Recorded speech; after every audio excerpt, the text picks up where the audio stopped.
A ray of hope for global 5G wireless for the holiday season from the unlikeliest of places.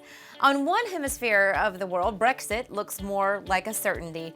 On the other, trade talks between the US and China, Scott, could resume in earnest. And in the balance, what you will pay, maybe someday soon, for your 5G phone or 5G service. Once again, Scott Fulton has dragged out his global domination game board and is ready to talk about a possible end game for 5G deliberations. Take it away, Scott.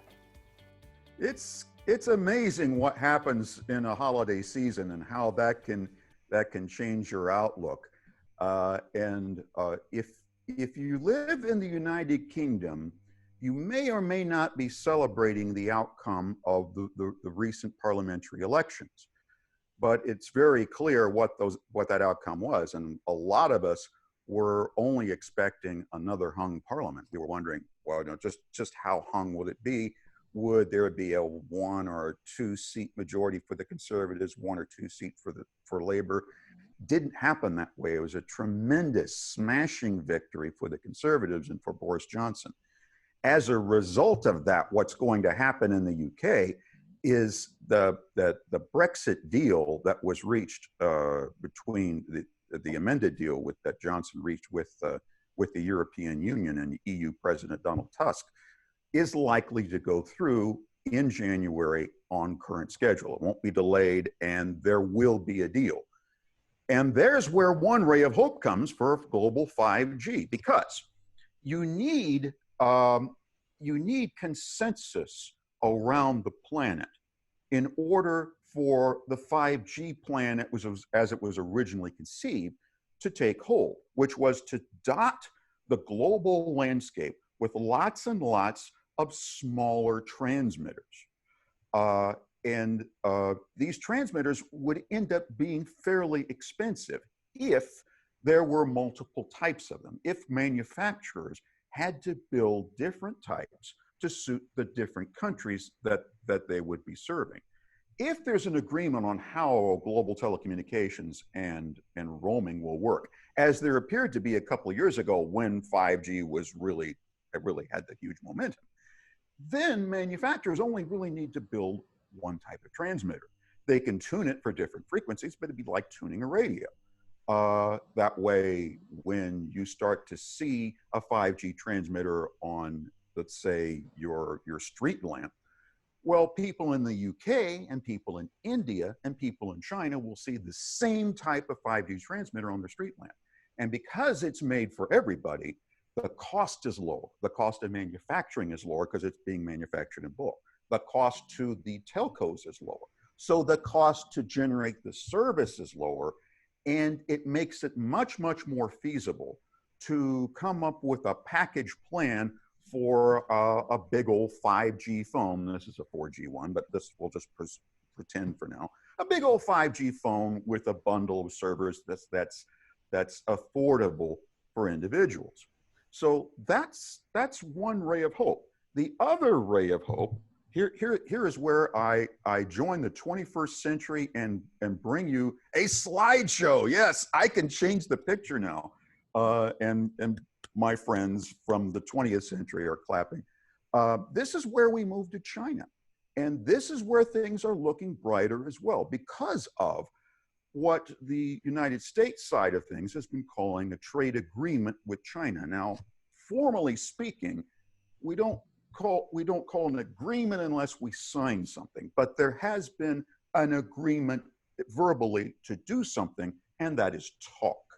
As long as the United States and China are at the table talking with one another, tariffs and fines are not being imposed against the import of Chinese goods. So that means that what small devices such as 5G transmitters are being made in China, telcos here in North America are not having to pay extra surplus for them. And now there may not be a full-scale agreement, but as long as the parties are talking, then those penalties are being put on hold. What are those penalties for? Those penalties are for it's for how much or how little China decides to pay for agricultural products. And this is where people in the 5G field are starting to really pay attention to the ag reports in the morning to see how much, for bushels of grain are being paid. What's the price of corn? The price of corn kind of is an indicator of how well things are going between the US and China. And as long as it stays, moderately low and China is purchasing that in bulk, that puts off those tariffs even further. Now, the window of opportunity here is 2020, all of 2020. As long as we can, at the very least, keep negotiating, then conceivably the price of those transmitters will stay low. That'll make it easier on the other side of the hemisphere for people like Boris Johnson and Donald Tusk to come to an agreement on telecommunications, because there's an impetus now for their respective telcos in the respective regions to keep the prices low. And if they don't come to an agreement, that could trigger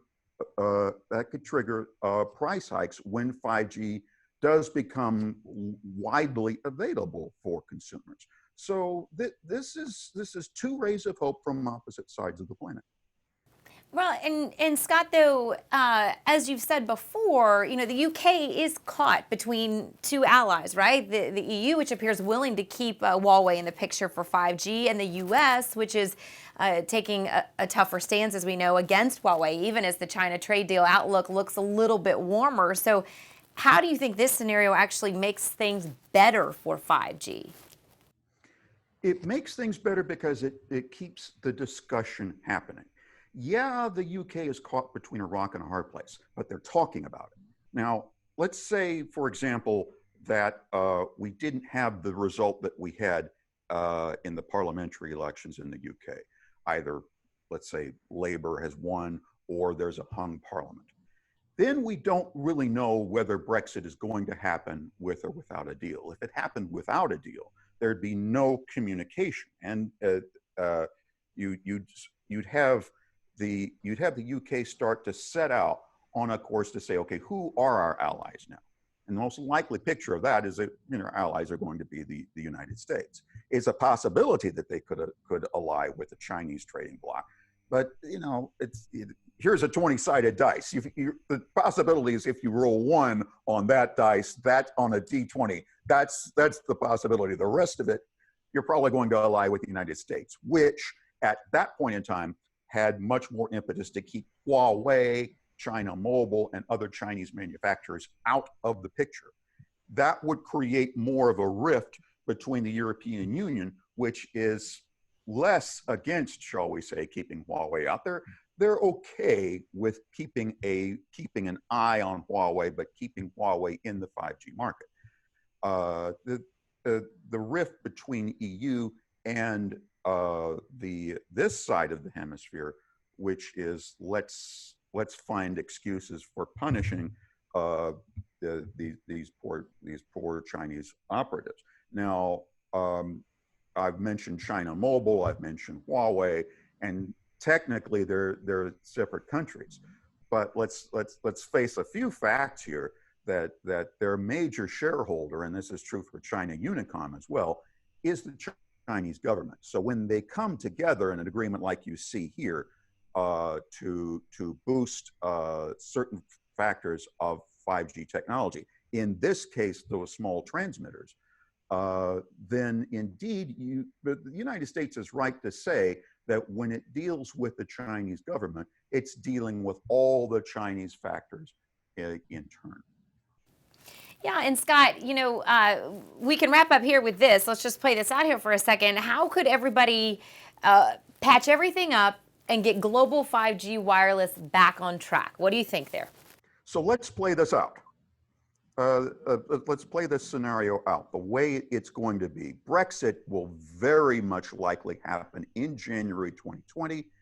The Great Britain, if not the entire United Kingdom, will leave the European Union. That will start the negotiation process. That negotiation process, according to the Prime Minister's office presently, will set a window from next month until January 2021. And that's an extremely important month because it becomes more important because guess who just got impeached? Now, a lot of folks will say, yeah, but the president of the United States being impeached doesn't necessarily mean he's going to be removed from office. No, it doesn't. It means that he's going to be tested come November. And if he doesn't make it through that test, he will be removed from office by the people in January 2021. And that's when a lot of things could change for China. Because up to now, China has been dealing with a kind of an unpredictable trading partner. If the impeached president loses, and remember, this is China we're talking about, so their thoughts are, the fellow's been impeached, such shame has been brought upon him, so it's more likely that he'll be replaced. Then China doesn't really have has as much pressure as it did before, because depending on, there are a number of unpredictable things that could happen. But if the regime changes in the United States, to use China's word for our leadership, the regime, then things could get a lot more predictable. They could be going back to the same type of negotiations that they had 4 or 5 years ago, which were much duller, more predictable, and had outcomes that we could plan on, that we could plan an agenda around, which would make things easier for China to produce things like this. This is a picture of a 5G transmitter. You've seen those huge transmitter pictures that are updated 4G LTE. Well, here's one on top of a street lamp, and this is a Twitter user who said, "Hey, I noticed this on coming up on my Indiana signposts and street lamps. I'm in Indiana now. We're going to start seeing more of these little guys." This is a 5G transmitter using a Chinese design that was popularized by China Mobile and was adopted in partnership with AT&T, that you're seeing from AT&T and Verizon posts all over ordinary metropolitan cities. So the way things play out is, as long as negotiations are happening between the EU and the UK and between the US and China, even if the outcomes end up not being good for either side, as long as these are playing out, these things are getting produced. These things are getting installed. And the outlook for global 5G continues to improve during that negotiation period. So let's keep talking. Yes, that's good advice. There's a lot of moving parts here, Scott, and you always break it down beautifully for us. So we thank you for that, and we love the addition of your slideshow. Thanks so much for watching, everybody.